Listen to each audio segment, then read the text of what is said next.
सो time आ चुका था, बस पैकिंग कर ली है और अब हम निकलते हैं एयरपोर्ट के लिए। मेरी शाम की फ़्लाइट थी टू द न्यू दिल्ली और उसके बाद फिर पुणे।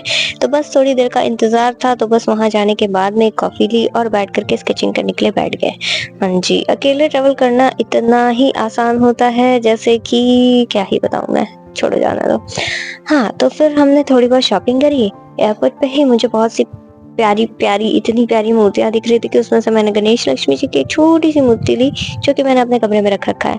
उसके बाद फिर क्या, चेक इन किया और चले गए फ्लाइट पकड़ने के लिए और बैठ गए अंदर। थोड़ा-सा खिड़की से बाहर झाँका, ज़्यादा कुछ ख़ास दिखा तो नहीं, बट हाँ, बहुत ही प्यारा व्यू था।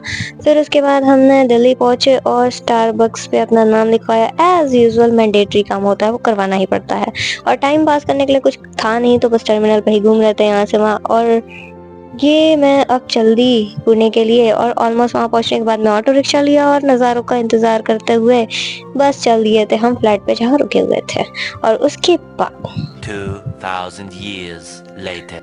अगली मॉर्निंग बस हम निकल रहे थे नोंगशिम ट्रिप के लिए, ज़िंदगी ना मिलेगी दोबारा वाइब लेने के लिए। और वहाँ पहुँचने के बाद में look at me looking quite refresh, because रात भर की ट्रिप के बाद मैं बहुत ज़्यादा थक गई थी और उसके पहले भी मुझे काफ़ी ज़्यादा काम था। उसी चक्कर में मैं इतनी थकी हुई थी कि मैंने अच्छे से एंजॉय भी नहीं करा, टू बी वेरी ऑनेस्ट। और तैयार-वैयार होकर के बस निकल गए हम बाहर की तरफ, बट बाहर मुझे कोई दिखा ही नहीं। कहाँ गए सारे? कहाँ गए? कहाँ गए? कहाँ चले गए सब के सब?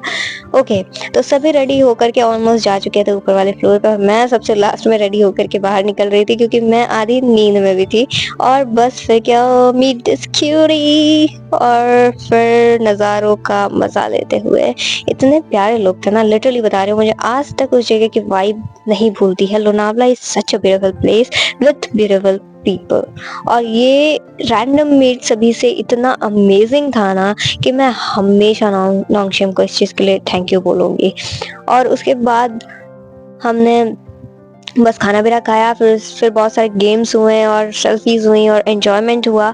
मुझे वॉइस ओवर करने का तो ऐसा मतलब कह सकते हो ना कि वो वाली वाइब मैं फिर भी नहीं बता पा रही जो हमने एक्चुअल में एन्जॉय करी।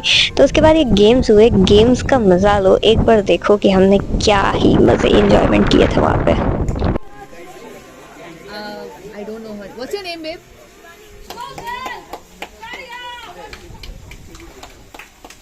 एक बारी में 4-5 उठा लो, जितने आ रहे उतने उठा लो। चार क्या बैलेंस है? एक और हो जाएगा, हो जाएगा। अरे वो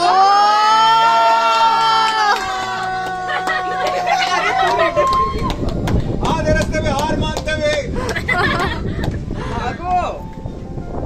तेरो ये पिरामिड भी बनाना है अब।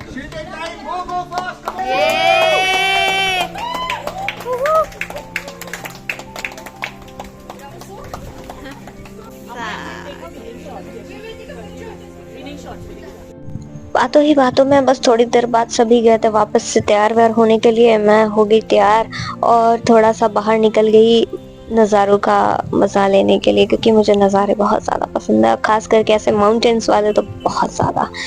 और थोड़ी बहुत फोटोग्राफी करी और यहाँ पे एक एबेंडोन साइकिल कह सकते हो या डेकोरेशन कह सकते हो, आई डोंट नो, बट उसकी भी कुछ फोटोग्राफी करी। कुछ चेयर्स रखे हुए थे। पता है ऐसे जो नज़ारे होते हैं ना, खास करके ये वाले एकदम फॉगी से वेदर वाले, रेनी सीजन वाले, मज़ा आ जाता है। और खास करके प्यारे प्यारे लोग जब आपके पास हो तो।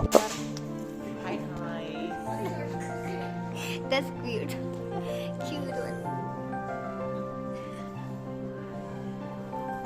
This is the real one. And I caught all your expressions. Yes.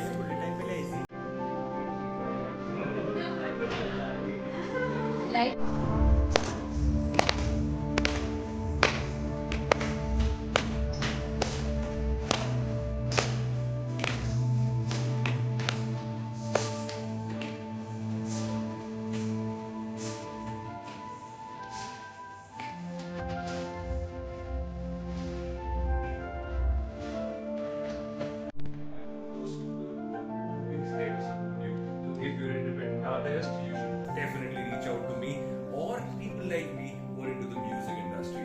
तो अभी सुनेंगे स्वरा का performance। करने का पैसा नहीं होंगे बस।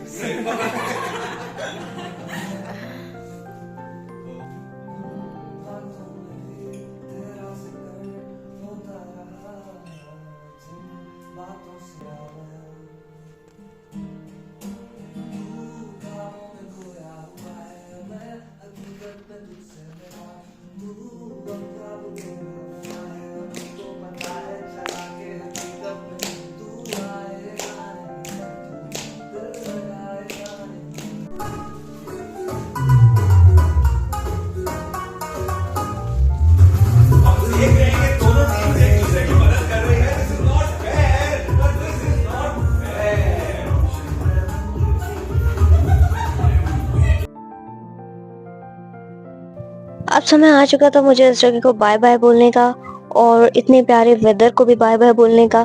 फिर मैं ऑल ओवर सारे चीज़ें करके पहुंच गई। भाई मेरे आसपास कोई बैठा ही नहीं था, पूरे जोन में मैं अकेले बैठी हुई हूँ क्योंकि आधी रात का सफ़र वंस अगेन, और ये काफ़ी ज़्यादा हेक्टिक तो होता है बट ठीक है, कोई बात नहीं, मज़ा आ गया। और फिर सुबह सुबह नज़ारों का जो मज़ा आता है ना देख करके, वो मैं बता नहीं सकती हूँ। तो ओवरऑल ये काफ़ी ज़्यादा अमेजिंग ट्रिप रही।